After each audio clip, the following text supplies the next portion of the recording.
سلامی با عشق به دلای پاکتون. شبتون پر از آرامش الهی باشه. کارت امشب ما کارت 6 جام هستش دوستان عزیزم. نماد این کارت عشقهای قدیمی، خاطرات شیرین یا بازگشت کسی که از گذشته میاد یا هم که بازگشت یک حس قدیمی، یک صدایی که از کودکی میاد، یک عشق بچگی یا یک خاطره یا یک عشق قدیمی که هنوز توی روح تو میچرخه.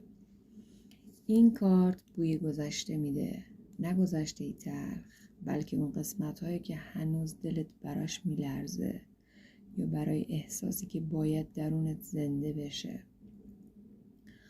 شاید یه نفری، شاید یه خاطره‌ای، شاید حتی یه بخش فراموش شده از خودت که میخواد دوباره برگرده به زندگیت. کارت 6 جام میگه اگر چیزی توی گذشته هنوز قلبتو نرم میکنه، شاید وقتشه بهش گوش بدی، نه برای تکرار دوباره، برای درکش، برای درک اون موضوع، درک اون گذشته‌ای که داشتی.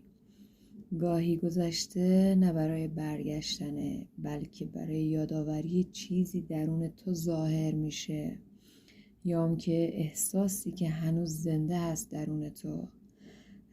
خاطره ها نمیمیرن، فقط شکلشون عوض میشه.